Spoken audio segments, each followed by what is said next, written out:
En fait, c'est Kolo Muani et Deschamps, en fait. Parce qu'en fait, Kolo Muani, ça n'a pas c'est pas un intérêt incroyable, on va en parler évidemment, mais c'est aussi pour montrer, parce que je l'ai critiqué donc sur la façon dont il fait jouer les Bleus, on ne va pas refaire le débat sans cesse, mais la façon à l'inverse, il est capable de booster et de gérer et de manager ce genre de joueurs et de cas.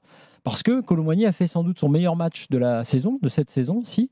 Et moi, je dis effectivement, depuis le début de la saison, qu'il a atteint ses limites de compétences pour ce poste de numéro 9 en atteignant la Ligue des Champions, les matchs importants de Ligue des Champions et les matchs de l'équipe de France.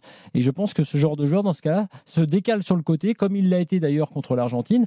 C'est pas une honte. Et là, on m'a hurlé dessus en me disant « Mais tu n'y comprends rien, c'est un vrai neuf, il a été formé en neuf, il a joué en neuf à Nantes, il a joué en neuf en Allemagne. » Je lui ai dit « Je sais qu'il est formé en neuf et qu'il a joué en neuf, mais je pense maintenant que son avenir, en tout cas, sa compétence ne fait qu'il ne peut pas jouer en neuf au très haut niveau, quand en revanche il peut rendre des services sur le côté, et que Deschamps a deux choses très positives. D'abord compris cela, assumé cela et l'a mis effectivement sur le côté où il a été bon hier. Et deuxièmement, là on parle de management et de meneur d'hommes, un Kolo Muani qui est quand même globalement moins bien.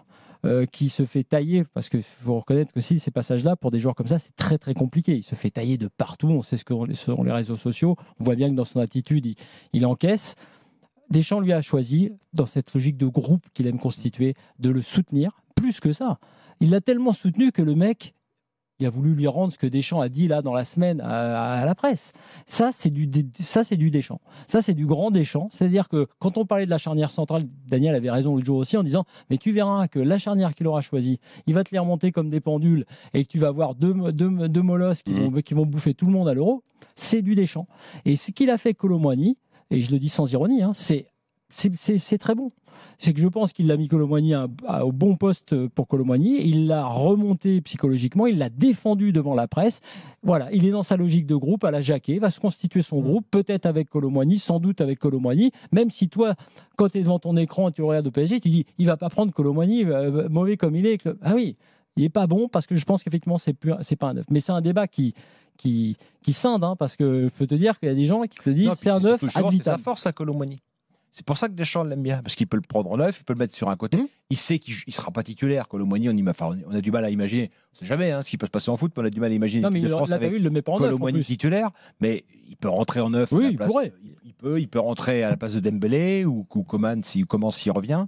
Comment s'il revient, etc. Donc c'est la force de Kolo Muani aussi. Mais voilà, après, je te rejoins pas sur le fait que ce soit pas un neuf et j'ai pas cet avis définitif. En fait, c'est un peu comme Thuram, c'est-à-dire que c'est pas un neuf de 4-3-3 comme l'équipe de France seul devant. Moi, je vois aussi à Nantes ou Francfort, il était très entouré. Moi, ma thèse là-dessus, c'est de dire qu'il y a certains joueurs qui, jusqu'à un certain niveau, jusqu'à un certain niveau footballistique, peuvent jouer à ce poste-là, et après tu passes un cap où certains vont sur les côtés. C'est pas une punition d'aller sur les côtés, hein. C'est le poste aujourd'hui. Il faut quand même. En gros, je pense pas qu'il soit le 9 du PSG, et c'est pas le 9 des Bleus. Prends le parcours de Giroud. Je veux dire, s'il y a eu un 9 contesté et contestable. Ah oui, non, mais par contre, c'était un 9. Moi, j'ai vu Giroud à Arsenal. On s'est dit pendant longtemps, il pourra jamais être le numéro 9 d'une équipe du niveau d'Arsenal. Il a 36 ans. Il est le meilleur buteur de l'histoire des Bleus.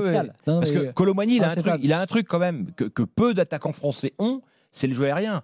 C'est pas inutile quand même, le jeu aérien. Pour Giroud, c'est différent dans le sens où on a douté qu'il puisse être un très grand joueur, mais il avait son poste. Ça a toujours été un neuf, un attaquant d'axe. Bien sûr. Le débat n'était pas sur savoir côté ou axe. Mais je veux dire, il commençait les saisons, il ne terminait pas, Giroud, quand même, pendant longtemps dans les clubs anglais.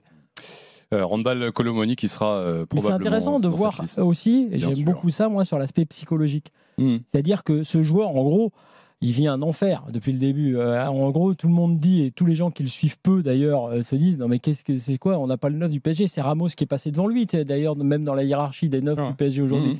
Et tu te dis, moi j'ai pas du tout envie de fracasser Kolo Muani, je pense cela. Les gens te disent non, c'est un 9. Je te dis juste, je pense que sa rentrée contre l'Argentine est un symbole de ça, mais que ça peut être refait et que Deschamps a cette qualité-là. Comme d'ailleurs Henry a aussi des qualités de sélectionneur avec un Kalimundo qui fait mieux jouer que parfois il ne peut jouer en club.